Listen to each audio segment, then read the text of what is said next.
Hip hop hates the lyrical miracle rapper.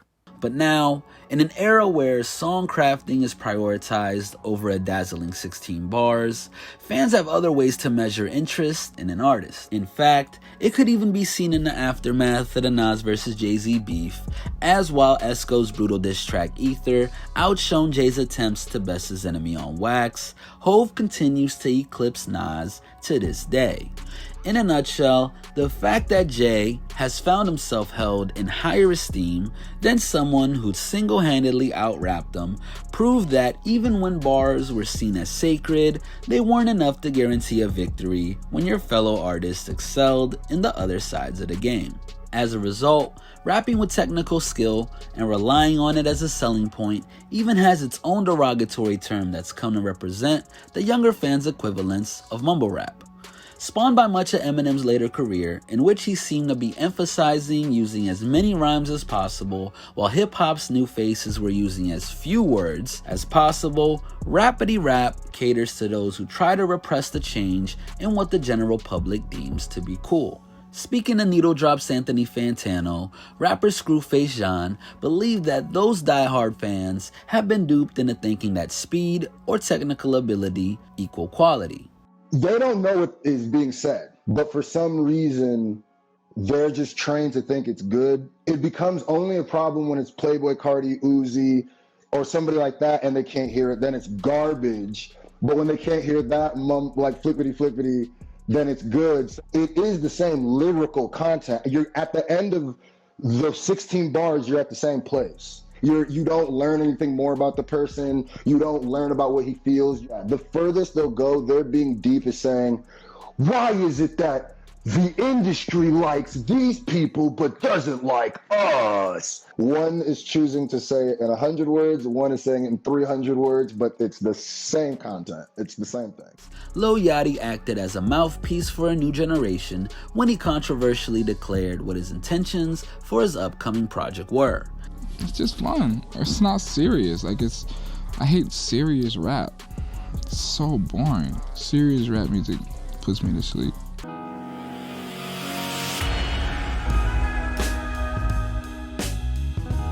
What up, word? Your boy Charles Brown back again, talking facts. Hit that like button, hit the subscribe, hit the notification bell. Keep sending those cash apps to CLBMG. Join the membership gang. Listen, it's pretty apparent that many of you guys hate lyrics.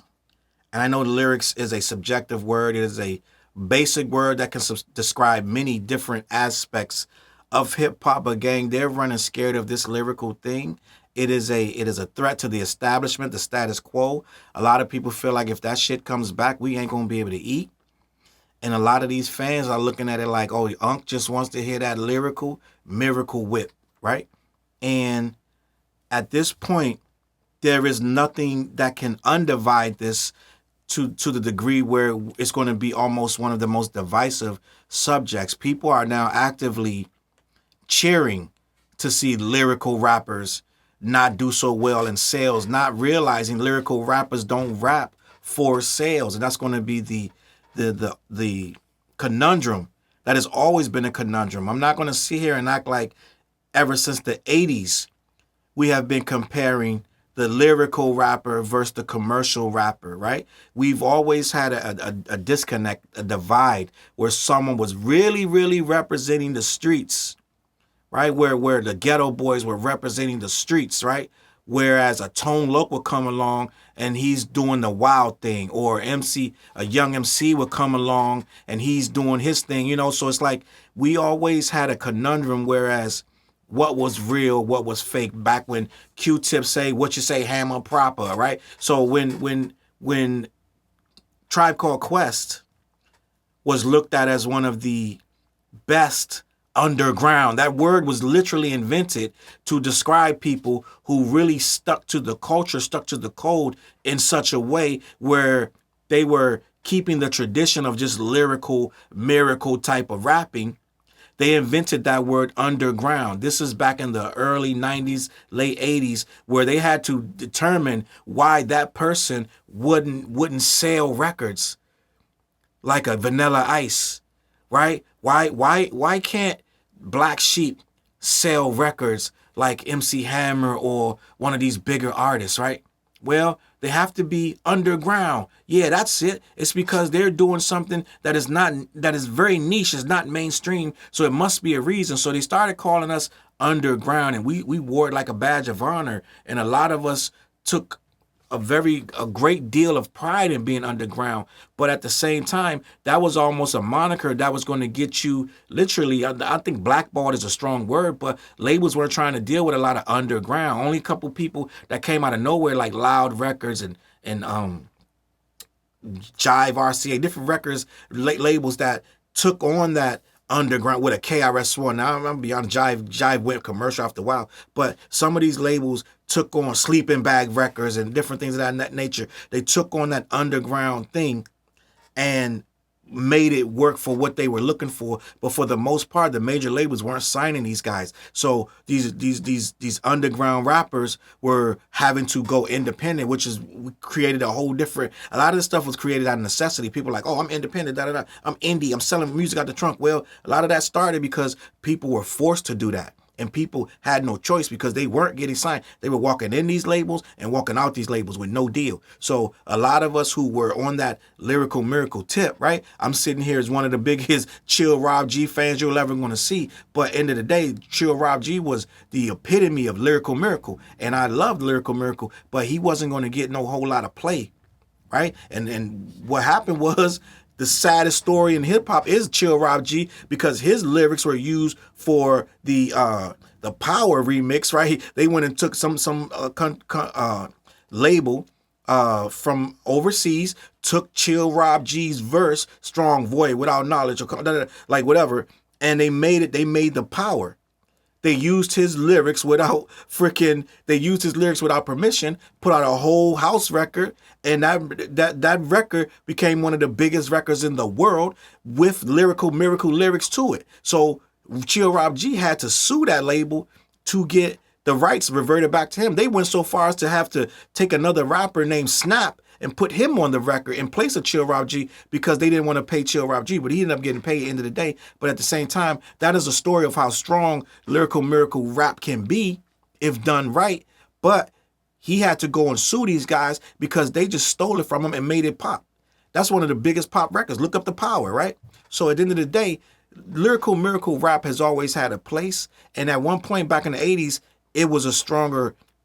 It could do numbers on the radio and this, that, and the third. But as time went on, and they started to figure out, okay, we need stuff that's, what's the formula of this? They started to figure out, okay, if you do this and you take out that, you take out the weird stories and the anti-drug sentiment, you take out these things, or this black power, you remove that, you can actually have a hit record. Which we're competing with these R&B records and these rock and roll ballads, and we're trying to get this shelf space on these record stores. So we got to do records that they're actually going to want to sell. Kids are going to walk into the store to buy them, and that became commercialism versus the underground. Because we still wanted the underground, but we still have records hitting the shelves like Sir Mix-a-Lot and this, that, and the third that were more aimed at being commercial. I like big butts and I cannot lie. You other brothers can't deny, right? So what happened was, what's the balance? And you could still do numbers with a underground artist, but you had to be much more patient. You had to take much more risks, right? Your Def Jeff might sell, it might not. Your Mobb Deep might sell, or it might not. It was a bigger risk to deal with the underground rappers. Your Coolio, that could go either way. Well, get Coolio to be on a soundtrack of a movie, now you talking. So it was a whole different ball game where they started to take risk, but they started to try to take calculated risk rather than just throw you out and see what happened. For a long time in the early 90s, yeah, it was easier to get a deal as being abstract and this, that, and the third. But as the mid 90s came and the late 90s came, it started to be, you got to be much more, your message got to be clear, your music got to be concise, and you got to have a hook that people want to hear. You got to have a brand, an image, and they started to perfect all of this stuff. And here you get a guy named 50 Cent, became the prototype for image and branding and everything else. He became what you needed to do from '03 on to make hit records and be major in this business. You got the Ja Rules, this, that, and the third. So it became a real organized business. You got Nelly came out of nowhere, and it became, listen, you got to be like this and that underground shit ain't gonna fly no more. So now, as these kids starting to see these super polished, they're not taking no chances with these hooks. They're not taking no chances with this subject matter. We're keeping it very street, very gully. Extra testosterone on it, please. Like, make mine with extra testosterone. Make it extra hard. Make it extra freaking hood. Right, and for a time, it became everyone could be hood. If you just bought you a fitted cap, and you just bought you a jersey, and you just bought you some Jordans and some big baggy pants, you too, my friend, you could be hood. So everything wanted to be hood. Everybody wanted to pretend to be this super thug from it. We even had a song called Super Thug. So salute the Nori, right? Super Thug, and it became a complete formula. Now, where does that leave the Lyrical Miracle ones? Well, you had some breakthroughs here and there where Pharoah Monch came. Get the fuck up. Like, Pharoah Monch would crack the radio here and there. But for the most part, OC and guys like OC, MF Doom, get no radio play. You ain't get nowhere near that radio, because after 96 and all the way up to, it started to phase them out. After the Fugees came and they hit so big, with they mixed the underground with the commercialized. They were one of the few and far between. It became, we're not going to give you chances. You're going to start being labeled underground, and we're going to slap you down there. And that's what you're going to be. You need to go independent, young man, because the big labels, they weren't signing them no more. So as these kids grew up, starting to see what they thought hip hop was, they really were looking at rap. Let's just be honest, because rap is more formulaic, it's more big budget, it's saying less, it's making more. That's more so rap, right? So they were looking at rap, thinking that was hip hop, right? And I know it's a touchy subject, that's a whole nother thing, but at the end of the day, they were looking at rap that was under the umbrella of hip hop, but they started growing up to see, hey, it's a formula to this. You got to be a certain kind of way. And as they started to become artists themselves, they were formalizing themselves after the bigger artists that were making bigger money, right? So they wanted to be like that. So they started to dress like that. They started to rap like that. Their music started to be much more in tune with what was the bigger stuff. So after a while, we became a culture of people who were dumbing the lyrics down. They were making the beats much more bigger. The beats were carrying these guys, so you really didn't have to really say much. You just had to have a really good beat and a really good hook. You could say pretty much anything. People weren't even looking at your verses no more. They were just like, oh, I like that record, like da-da-da. Like, it became a thing where you were just trying to make hit records. And these kids are now seeing that that's all rap is becoming. How many record sales? You had Kanye and 50 Cent going toe-to-toe about who could sell the most records. That's when hip-hop started to become, okay, this ain't about your integrity to the art. You're trying to figure out what's the first week's sales. So now, where does that leave the Lyrical Miracle guy? Because historically, the Lyrical Miracle guy ain't going to sell no records. I'm just going to be honest. Dale the Funky Homo Sapien came out. I wish my brother George was here, right? All of us, we love that Lyrical Miracle, hipster, with that freaking bohemian, baggy pants. We loved it, like Scully Cap, da-da-da. Like, we love that rap. We love that I live near the beach, like, type of shit. Like, but at the end of the day, that didn't move no units, and I believe Dale got dropped from his record label. Right, he had a whole crew called the Hieroglyphics and I can't remember the name of them right now, but that whole team blew up. Right, it was Hieroglyphics, right? And Souls and Mischiefs, all that, right? All that good shit. And they had to go independent because the Souls and Mischiefs lost their record deal too. All of the Lyrical Miracle stuff that we revere, like everybody loves 93 Until Infinity, kill all that whack shit. We all love that song, but they lost that record deal after like the second, third album. They got dropped. So all of these good Lyrical Miracle guys started to get dropped, and they started going independent. And everybody ain't strong enough to be independent. Everybody's not going to make all this money touring this and that. A lot of people can't process. Most people can't process. Once I lose my record deal, I can still be out here. It's not a lot of people who did that. So a lot of people that were Lyrical Miracle guys, they just quit. They stopped rapping. And a lot of people that we revered that were not too long ago just quit and stopped rapping. Jean Grey and people like that. So a lot of people that were doing the Lyrical Miracle stuff wasn't getting respected by the blogs and by the general public in overall. A person like Raz Kass was finding it very hard to eat. Okay? He was one of the Lyrical Miracle guys that we revered. Common had to go into acting. Queen Latifah had to go into acting. Not that they had to, but they did. And that's how a lot of people kept food on their table. Tupac kept food on his table acting. So a lot of people made their money. They went into acting, started getting on TV shows. LL Cool J, In the House, and this, that, and the third. They started to transition to acting, right? And they started to become very proficient in being on a movie set and a TV set as opposed to acting. As opposed to rapping. Ice-T, when acting on Law and Order for 20 years. They started realizing, yo, listen, this rapping stuff is fluky. Like I may eat today, I might not eat tomorrow. A lot of them started to see that I'm owning the record labels more than I'm making back. And the thing about that is where we are with hip hop, we're looking at the quick fix. We're looking at the first week sales. How does that record sound? Da, da, da. They're not giving you a chance to make a weak record. Your record got to be very strong in the very first week, or you're out of here. So now what we got is guys like me, for instance, or people who really put pen to paper. We're scratching out rhymes with. I don't like we're balling up whole sheets of paper because the rhyme ain't coming out right. We're taking 3 days to make a record. Because we want to get that rhyme right. We're up against guys that making records, and I remember them saying, "I'll do this record in 5 minutes." We started getting guys that really didn't care about the shit. They're doing records. They got a whole record mixed and mastered in 15 minutes. We're like, what the hell is this? And the record's a top 20 hit. They stopped caring about lyrics because they were just caring about if I can make a good hook, a sing-song hook, then I can fucking hit.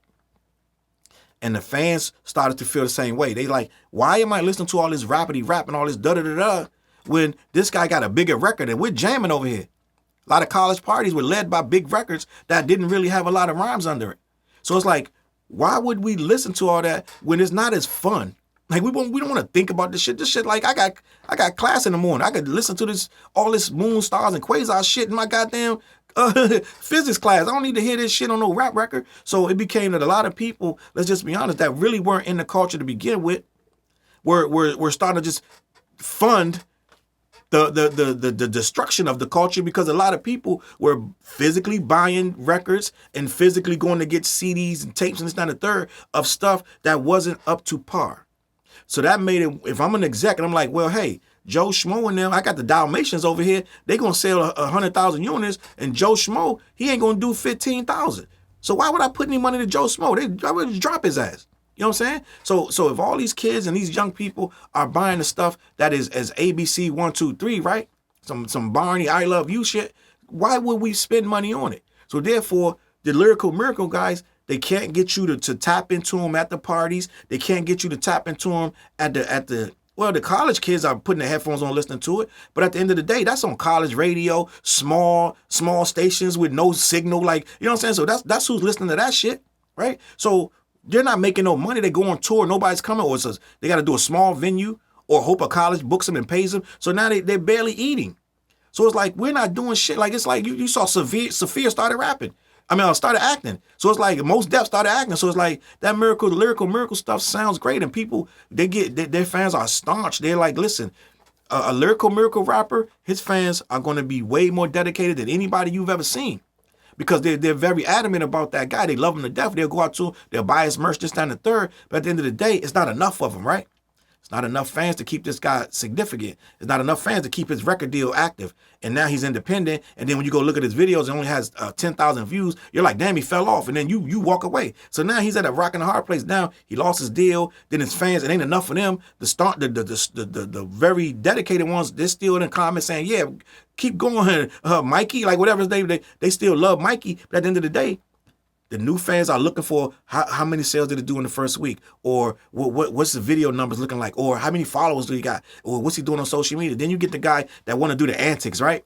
You get the guy that can't do nothing but social media antics. So now he's a clown out here, right? Looking all crazy because all he's doing is trolling all freaking day. So now it's a whole thing where your lyrical miracle career didn't matter.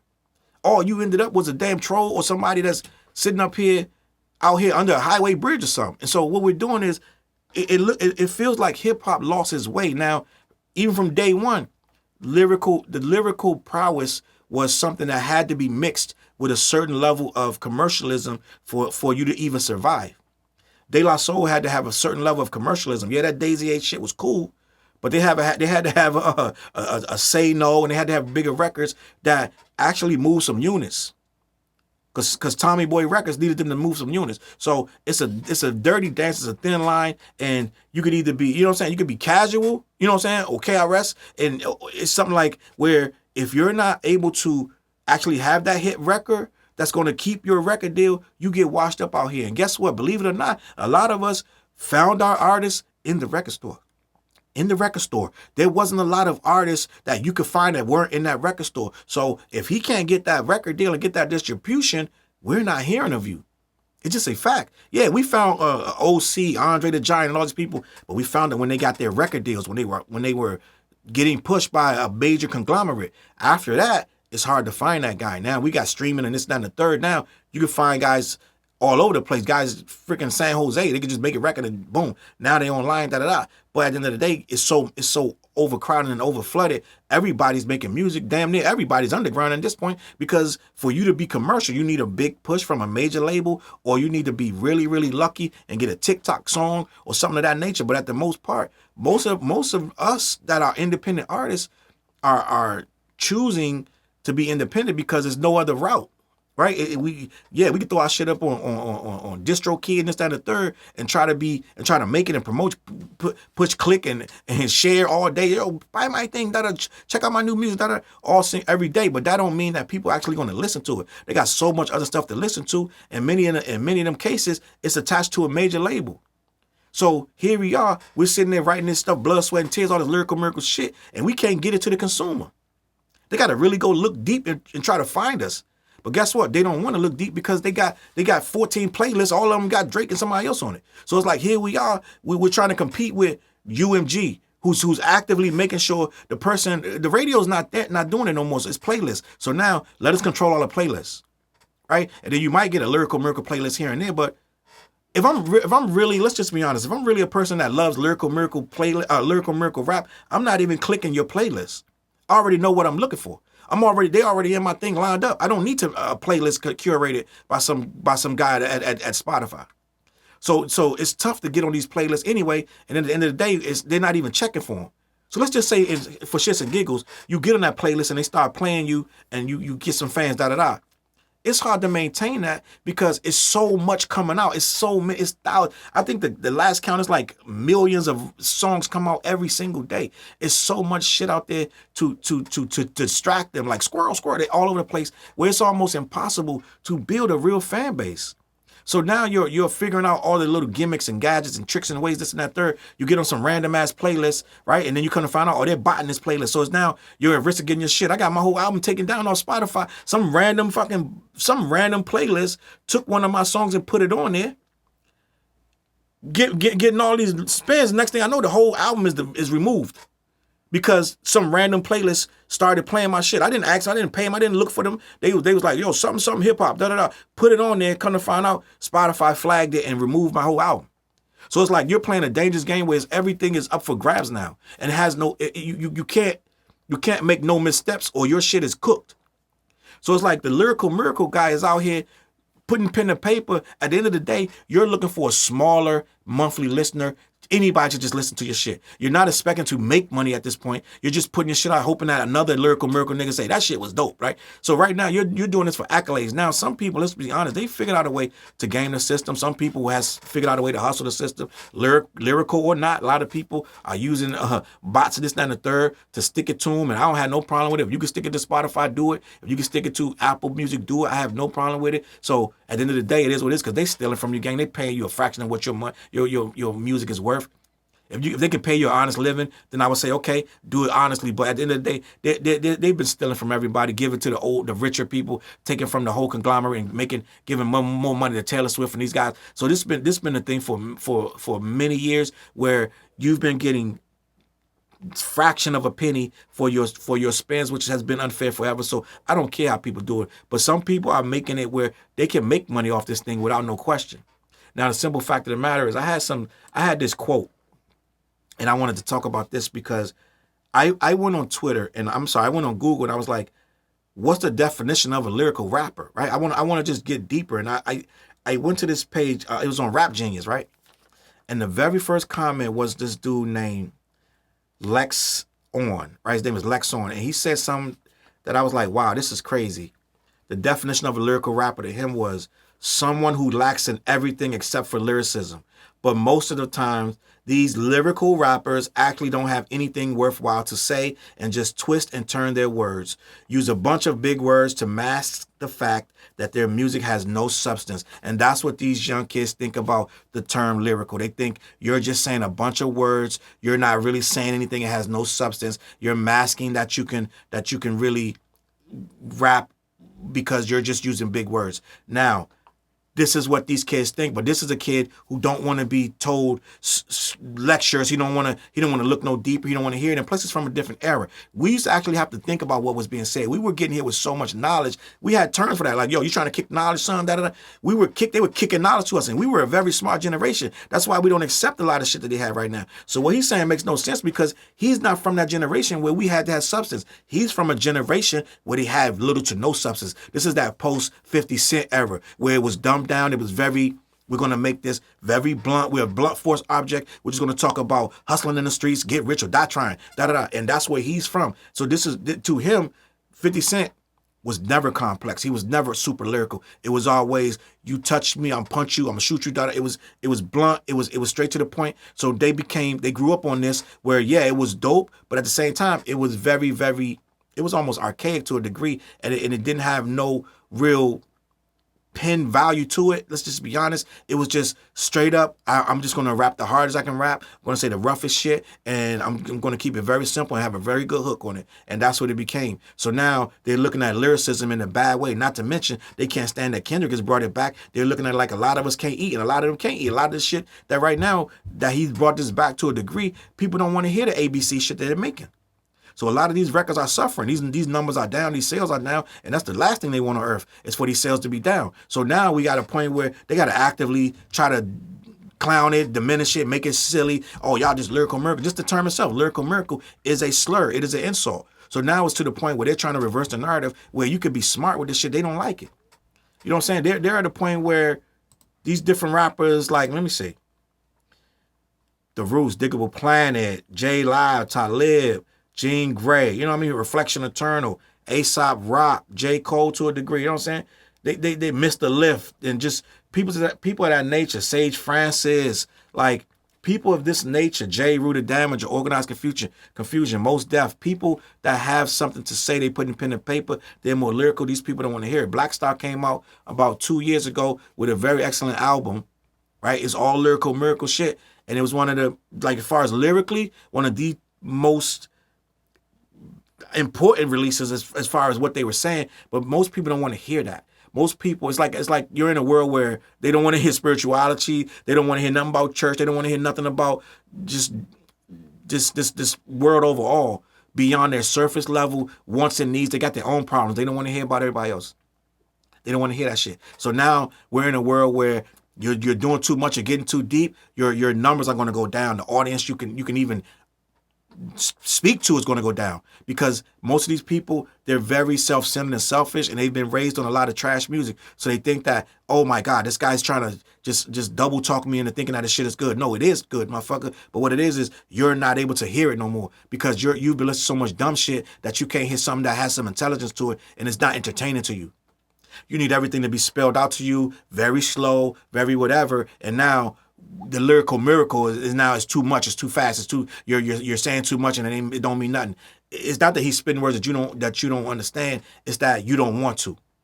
So this is where we are. Hip hop is in a bad state, and I hate saying hip hop because most of this stuff is just like Twitter people on Facebook, social media, casuals. A lot of people who have no regards to what we do. They have no understanding of what hip hop is. Hip hop is a language. It is something that is from me to you. It's telling you my story. It's about what I'm experiencing in these streets and in this world. And I need to be able to tell that my way. But a lot of times now with this younger generation, they don't want to hear it your way. They want to hear it the way the other guy said it, the way the other guy spit it, the way the other guy made them vibe out. A lot of these guys on drugs, it's not a third. So they don't want to think too deep. They just want to be like, yo, give me something that I can play in the background. You know what I'm saying? Even if it's drill music, they don't care. They want, like, let me play something that has minimal fucking knowledge. It's dumb as fuck, but let me hear it anyway. That's what I want. And that's what we're fighting against with this thing. It ain't that lyrical is bad. It's that they don't want it to be good because then they got to admit that their favorite rappers suck, right? Most of these guys right now are not good rappers. They're not even mid. They're trash. But at the end of the day, when that's all you're raised on, that's all you're grown to love. And these labels have took very great care to make sure that the lyrical guys aren't in the way. Because first of all, a lyrical guy, I say it all the time, a lyrical guy probably got some common sense, and he's not gonna let you burn him. So a label, who you gonna think the label gonna take? A guy that's real lyrical, that's got some common sense, or take some dumb dude that's 2 days away from being locked up for the rest of his life, and they could just make money off his music without even dealing with him no more? Who you think they're going to take? They're gonna take the guy that's 2 days away from being locked up. They can make a whole lot of money from him for 6 months, and then he gonna get locked up or shot. So it's like they're dumbing it down, and not to mention the obvious reason is to diminish people's mind state that's in the culture as a whole in the first place. The dumber you are, the better, the more they can pull the wool over your eyes.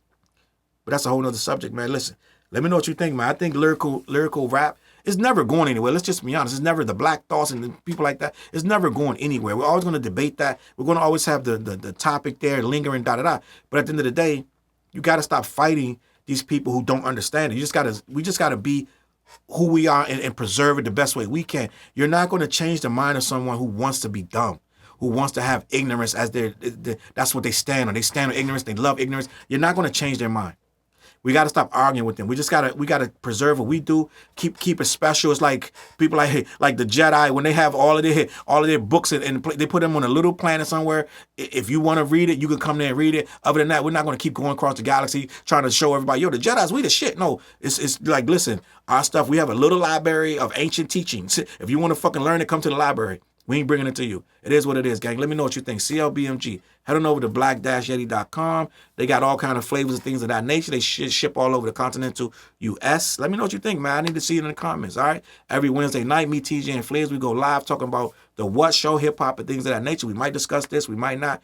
We get 200 in the chat easily. Make sure you're in the chat, all right? That's it, man. I'm out of here. Catch y'all on that flip side. Peace. Look, mission impossible to drop a few lines without dropping old times when Southern Hill was still a gold mine. When pistol grips was my shit and I sold mine. When Alias was not a show and they told mine. Elevate your mind with high quality THC infused products. BlackYeti.com. Black-Yeti.com.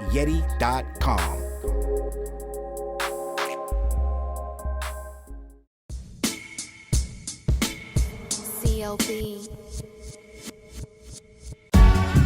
Get my coat, get my sheepskin, grab my wallet, get my pocket knife, and get that hat right there. We out.